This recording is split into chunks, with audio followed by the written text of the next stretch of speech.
अस्सलामु अलैकुम दोस्तों, नॉलेज इंडस्ट्री में खुशामदीद। नाजरीन, आबदोज को हादसा कैसे पेश आया, तहकीकाती एजेंसियां क्या कहती हैं? क्या किसी समुद्री मखलूक ने उन पर हमला किया? क्या शहजादा दाऊद और उनके बेटे दीगर अफराद के साथ मौत के मुंह में चले गए हैं? शुमाली बहिरा ओकियानूस में लापता होने वाली आबदोज का मलबा मिल गया, मगर इसमें मौजूद इंसानी बाकियात कहाँ गईं? क्या वो हमेशा हमेशा के लिए समुंदर में दफन हो गई हैं? क्या इन पांचों शख्सियात की लाशें अब कभी नहीं मिल पाएंगी? आज हम आपको नॉर्थ अटलांटिक ओशन में गुम होने वाले आबदोज के मुतालिक तमाम मालूमात देने की कोशिश करेंगे, लिहाजा इस मालूमाती वीडियो को शुरू से लेकर आखिर तक लाजमी देखिएगा। दोस्तों, लापता होने वाली आबदोज के मुतालिक अहम खबर सामने आ चुकी है।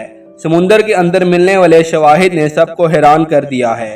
माहिरीन ने बताया है कि इस वक्त तक आबदोज में मौजूद ऑक्सीजन खत्म हो चुकी होगी और अब किसी भी शख्स के जिंदा बचने की उम्मीद नहीं की जा सकती। नाज़रीन, आम तौर पर 5 मिनट तक ऑक्सीजन ना मिलने पर इंसान बेहोश हो जाता है और अगर 10 मिनट तक या इससे ज्यादा देर तक ऑक्सीजन ना मिले तो इंसान की मौत वाक़या हो जाती है। अमेरिकी कोस्ट गार्ड्स के मुताबिक इस आबदोज में सवार 5 मुसाफिरों को दस्तयाब इजाफी ऑक्सीजन की फ्राहमी 22 जून 2023 पाकिस्तानी वक्त के मुताबिक 4:15 बजे खत्म हो चुकी होगी, यानी उस वक्त से अब तक अंदर मौजूद इंसान ऑक्सीजन के बगैर हैं और ये मुमकिन ही नहीं कि इतने घंटे इंसान ऑक्सीजन के बगैर जिंदा रह सके, यानी आबदोज में सवार तमाम अफराद लुकमाए अजल बन गए हैं। नाजरीन, 1912 में डूब जाने वाले टाइटैनिक जहाज का मलबा देखने जाने वाली 5 अमीर तरीन शख्सियात का ये सफर उनकी जिंदगी का आखिरी सफर साबित हुआ और ये पांचों अब इस दुनिया में नहीं रहे।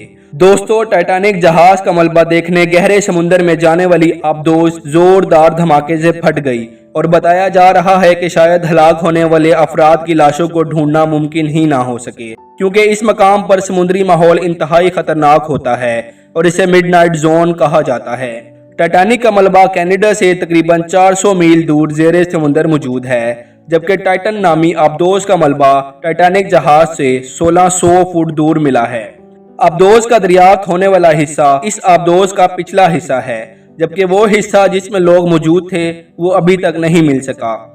मिलने वाले मलबे से जाहिर होता है कि आबदोज के साथ कोई हादसा पेश आ चुका है, लेकिन ये सवाल अहम है कि आबदोज में सवार 5 अफराद कहाँ गए और कहा जा रहा है कि मुमकिना तौर पर ज़ेरे आब पानी के दबाव की वजह से आबदोज जोरदार धमाके से फट गई है। इतवार के रोज टाइटन आबदोज का राब्ता सफर शुरू करने के 1 घंटा 45 मिनट बाद मुनक़ता हो गया था। टाइटन आबदोज में उसके पायलट और CEO समेत 3 सयाह मौजूद थे, जिसमें से 2 पाकिस्तानी शहजादा दाऊद और उनके बेटे सुलेमान दाऊद भी शामिल हैं। टाइटैनिक जहाज के मलबे का दौरा करवाने वाली इस आबदोज का किराया फी कश्त $2,50,000 है, जो पाकिस्तानी रुपए में तकरीबन 7.5 करोड़ रुपए बनते हैं। टाइटैनिक के करीब मिलने वाले मलबे के बारे में ख्याल किया जा रहा है कि ये इसी आबदोज का मलबा है जो ज़ेरे आब पानी के दबाव की वजह से फट गई। मंगल के रोज रेस्क्यू वर्कर्स को कुछ सिग्नल्स मिले, लेकिन ये अभी तक मालूम नहीं हो सका कि ये किस चीज की आवाज थी। लापता होने वाली आबदोज टाइटन को ढूंढने वाले अमले का कहना है कि इसकी आवाजें काफी जगहों से सुनी गई हैं। मंगल के रोज इस आबदोज को तलाश करने वाले अमले ने हर आधे घंटे बाद आवाजें सुनी। दोस्तों, सतह समुंदर से टाइटैनिक तक पहुंचने में तकरीबन 3 घंटे लगते हैं। सयाह वहां 1.5 या 2 घंटे तक का वक्त गुजारते हैं, तस्वीरें लेते हैं और कभी कभी आबदोज से उतरकर टाइटैनिक के मलबे को छू भी लेते हैं और फिर वापसी का सफर शुरू कर देते हैं।